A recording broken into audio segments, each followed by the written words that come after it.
What's up, man? What's going on? Scott Eastwood. Look at that hairline. My goodness, that's a strong hairline. You know what I'm going to tell you, Scott? You're a son of a bitch. You're just too handsome. No, I am one bastard. I was watching The Outpost last night, actually, and the girl I was watching with, she... Oh, what's up, Bragg? Yeah, me, female, watched a movie with one once, and I say, I'm like, man, look at this guy. He is a real handsome son of a bitch. And she goes, my ex-boyfriend looked exactly like him. And I was like, I kind of chuckle, and she goes, yeah, like so much so that all my friends just called him Scott. And I was like, all right, enough for the story. Let's put on another movie. I don't even want to watch this movie anymore. Wow. Yeah. She's pulling the shanks out, prison shanks. Seriously, man. Like anything else? Anything else? You want to tell me how big his dick was too? I mean, what else do we got here? Dude, how is shooting a movie like that? Where, I mean, you've been in Hollywood for a while, but you haven't done anything like this, right? Where you're portraying a hero, a legitimate hero, a Medal of Honor recipient? No, I haven't. I've been in a few war movies, and I have portrayed, real people, but not in this capacity. No, I think, portraying someone who's still alive was a challenge, and something that I wanted to do and tackle. When you do something like this, the stakes are much higher, right? You're not only are you portraying someone who's still alive, but you're portraying a story that that people paid the ultimate sacrifice for, right? And that the pressure is high. I mean, that's like at the end of the day, when you like shoot a scene or whatever, I would feel like the urge of like, we got to do it again. Like, I got to get it right. It's not just like, well, that was good enough, where you maybe in other roles you're okay with it. There's no such thing as good enough. Right. It's got to be right or not at all. And luckily, in this case, we had a ton of people that we had people that were there that actually were at the battle or participated in the battle that were there, and we had a ton of military advisors and people that were extremely helpful to make sure that we really got it right, and we could lean on them to say, hey, was this right? I always think about, there was one line, I forget his name, like an asshole. But in the movie Honey Boy, and the actor, who's the redhead from Manchester by the Sea? The young kid. I forget. Anyway, he was talking about how, because he was doing a movie about a real person, and it was Shia LaBeouf's dad is who he was portraying or whatever it was. And he's like, I had to kind of keep, and not in so many words, but like asking Shia for permission to like go deep into this character. Right. Where like I didn't want to be disrespectful with like, how I was taking a different turn with it or something like that, because it's just someone real. Is that someone you dealt with much? No, I didn't. I've never asked permission per se. I think I felt just probably my own pressure to make sure that, I did it right, and I was going to, honor this man and make sure I nailed it. I mean, you nailed it, dude. I mean, it's a great movie. It's you got a great mustache in it. Not quite as good as mine, but you got to look at this guy. He's got Fire. He's got the twirl, the Mine was a child's mustache compared to yours. Look at that. And it's going down. Was there? There's like, it's just, quarantine's the best time to do it. Quarantine's the best time to be an asshole. Where it's like, all right, I'm gonna try having. You have a really filthy stash. Yeah. Did you do anything during quarantine? Because you're out now. You're out at a restaurant. It seems like. Oh yeah. I'm doing. Which. By the way, we're in Texas. Pandemic. You guys never even you guys are like, fuck that. We're seceding if you think I'm doing quarantine. Panhandle what? I like the move of just being at I'll do my interviews at a restaurant. That's a great move. Like, have a couple beers, hang out, eat some food, talk to these guys. It's like, Are you having beers?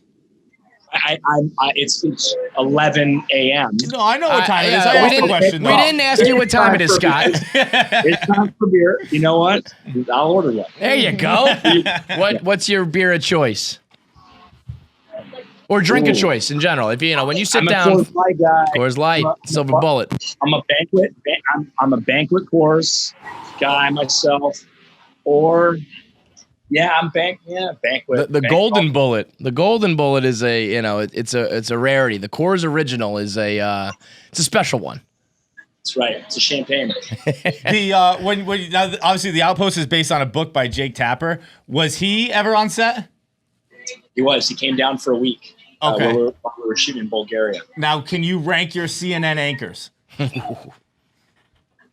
By the way, you're in Texas, so don't say it too loud. Are you like a tap man? Are you like a blitz boy? Are you Cuomo queen? I don't know. Is that Como Queen? I feel like Cuomo's gotten himself quite a little following. Oh, he has thrived in quarantine. Oh yeah, that's true. First off, I fucking hate the news. All of them equally. Yep. But I'd say, look, I mean, Tapper's he's a real nice gentleman, and I can't speak for anyone else because I've never met them. But Tapper he's a gentleman, and he came down to Texas after we were done shooting, had barbecue with me. So the guy is a stand-up gent, and he wrote a hell of a book. It was an unbelievable book. I didn't read it. I just wanted to sound smart for a second. I haven't read it. Great movie though. Great movie. Like we were actually just talking this morning where someone was like, "Hey, we were talking about The Martian." I was on a radio show this morning, and someone was like, "Now, have you read The Martian?" Right? I was like, "Yeah." And I was like, "I don't know why I lied. I watched the movie though. Like, I didn't read the fucking book." Same thing. But speaking of movies, you, my hero, have had the pleasure of being in my favorite franchise of all time. And you were in The Fate of the Furious. That's true. Awesome. Really checks out. How awesome was it getting to be? Like, I talk about Fast and Furious, I don't know, a few hours per day. Every single day, Scott. Were you a fan of the movies before you got into it? I was. I was a fan. I was. Not only was I a fan, I think, just from the onset of the films, but Paul Walker was my good friend. I was gonna say you're buddies with Paul. Mm-hmm. So I think after he passed away, it kind of felt like an honor to be a part of something that he was a part of for so long, and that was part of his life and his family, and so I felt really good doing it, and Vin Diesel and Luda and all the guys and ladies that were part of it, they really embraced me and were so sweet and made it a really enjoyable experience, which makes it a real positive thing. We're gonna keep having you rank things. What would you have the best movie franchises ever? Say that one more time. The best franchises.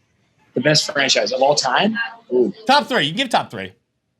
Indiana Jones. Ooh. Oh, all right. That's a pretty good one. Star Wars. Wrong. You're wrong. The original. Just the first three. That franchise is batting like what? They're below the Mendoza line. Yeah. We're sticking with Harrison Ford. Okay. I mean, he was. I think he pulled those two franchises together. Mm-hmm. Yeah, he's like the missing link there. Yep. And then I gotta go a third, huh? I'm a Wolverine guy. A good Scott Eastwood. These are some pretty good answers that I wouldn't have thought of. I feel like you should get in on that, like that XMen train. I feel like you'd be good as a mutant or a superhero. Have you ever thought about that, Scott? Doing really famous movies? Why don't you call up Marvel and say, "Hey, let's make a movie for me"? Kevin's like, I got a great idea. Superhero stuff. Train leaving. The Scott Eastwood train leaving. Do you guys want in or out? Yeah, but I will shoot you straight, and I feel like this is maybe the biggest compliment I can pay to a man is that, like, I think it's crazy that you haven't been yet. I feel like what's Marvel doing? Like, you should be a superhero, man. I'm waiting patiently for that phone call. Okay, guys, I'm just waiting patiently. If you could be any one, which would it be? That hasn't been made, or you could kick someone out too. Actually, that would probably be better. Kick someone out. I like that move. That's a good move. That's strong. Imagine if Iron Man came back and it was... I think I would do better Iron Man than Robert Downey. Yeah. No, I'm gonna go with Logan. Yeah. You know? Well, go with Logan, man. You got to go with Weapon X. I get it, but at the same time, being a fan of it, would there be any concern? Like I don't know if I can do it justice. Like if you said you're worried about making sure you get everything right in the Outpost. Now you got to portray Wolverine when the bar is so high, man. Yeah, Wolverine's got balls, and if you don't have balls, you shouldn't be stepping into that. So you got to say fuck it. But also, balls deep. Not even. I can see the headlines now. Scott Eastwood goes balls deep on Wolverine. But you have to worry about not just like doing a role. Like comic book fans are you a comic book fan? Like they're crazy people. Yeah. Well, yeah. Comic book fans, look, they'll turn against you. Yeah. They'll cannibalize. Right. They'll take you down. Not only will they take you down, they won't even give you a chance. Like they hated Heath Ledger. They're like, Heath Ledger's gonna stink at this. True. One of the greatest performances I've ever seen in my life. I haven't seen a ton of movies, but it was a pretty good one. And they were like, already. Nor have you read a ton of books. Scott, I don't do a lot, bud. You out there, you go like hunting stuff. You do a kind of cool shit. I just scroll Twitter. That's all I do. It's okay. Just keep it's not. My therapist completely disagrees. Flicking the deal and social media meltdown in your mind. You're not on it, huh? No, I am, but I deleted it off my phone. So you are? Yeah, I don't even look at it. I don't even. Wait, are you a secret guy?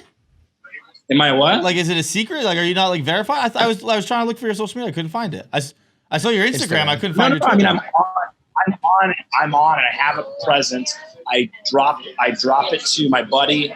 I send him a cool pic or something I think's funny or silly or meaningful or whatever. And then I let it be. That's it. I just say, hey, this is cool. Maybe put a caption like this. And but I don't. I feel like it was kind of. I didn't like having it on my phone. It was sort of rotting my brain. Oh yeah, don't get me wrong. My brain is completely rotten. I would never defend it. I just choose to let the brain rot. Yeah. It's like alcohol. I think what was it? Like Facebook is like what was that town where DuPont was poisoning the water well? Yeah. That's like what Facebook is. Was they're kind of like tricking you into thinking it's real. This one is just like I'm just drinking alcohol. I know I'm poisoning myself. You just know it's you're drinking a barrel of acid. I'm 100% aware of what's happening, but it's something to do better than reading a book. Right? The movie's coming out. Also in a few drive-in theaters. I keep saying drive-through when I'm speaking. It comes about out. It does come out in theaters. There will. I mean, from what I know, there'll be theaters. There'll be some theaters open. There are theaters opening up, and you got the choice. You want to go. You want to go to a theater? Go see it in the theater. You want to go see it at home? Check it out at home. It comes out. I think July 2nd actually is the first day it comes out. Yeah. Are you a movie theater guy or a home guy? I'm a theater guy. Are you?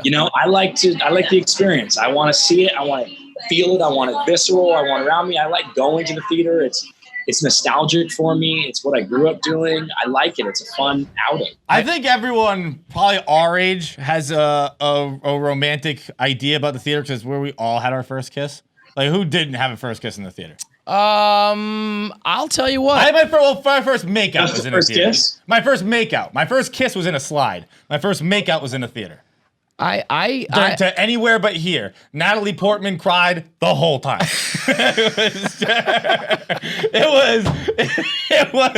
She was devastated that I was making out the whole movie. Unbelievable. I feel like that's where the drive-in is the place. If you're trying to make out and you're trying to enjoy some extracurricular activity on the side, the drive-in is good call. The And way what to go. better film to do it than to the Outpost?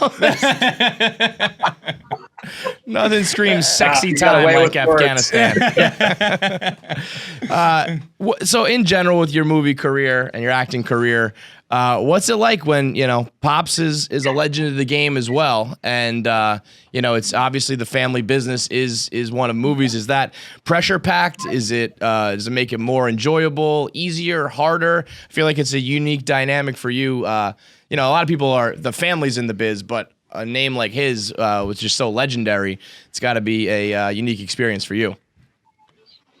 Yeah. I don't think, look, I'm certainly here and been inspired by my father, and that is why I'm doing what I'm doing. And he continues to inspire me every day. He's honestly my hero.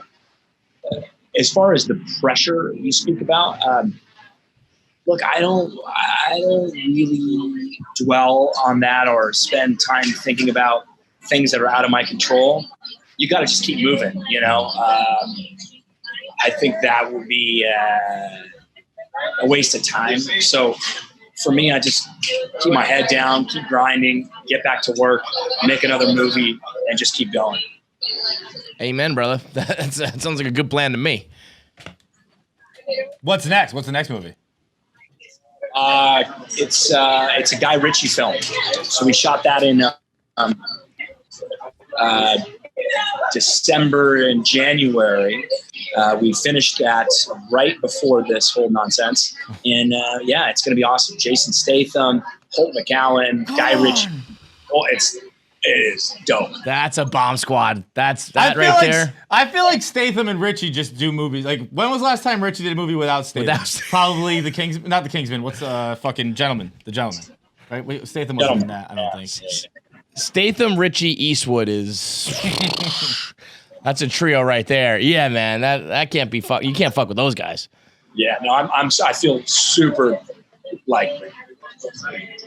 incredibly lucky to be in a movie with those guys, just to be around that kind of greatness. So what's been on my mind this entire interview, and I'm gonna address it now. I wish I was cool enough to do the scarf mask thing. I have the medical mask, and it's a mess. That's where I think of myself as a station in life. Like, I can only pull off the medical mask. The scarf, get a nice. It's a bandana. I know it looks cool as hell. Oh, it looks so awesome. Yeah, you look sharp. You look sharp. Yeah, fashionable. God damn it. I wish. It's like a light blue. It's like a double scarf thing you got going there. You got a whole look to you, man. It's good thing. Well, I'm at a restaurant. I actually don't even really need it right now, but it's just nice. It stays on, and I never have to remember where it is. So let me just ask you. Right now, are you on a laptop or a tablet? What are you on right now?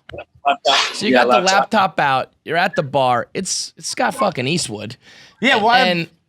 And you're just doing your press from the bar. It's such a flex. And it seems to be that people are, being polite. And I can't imagine just eating lunch and being like, I'm having my burger and Scott Eastwood's doing his press right there.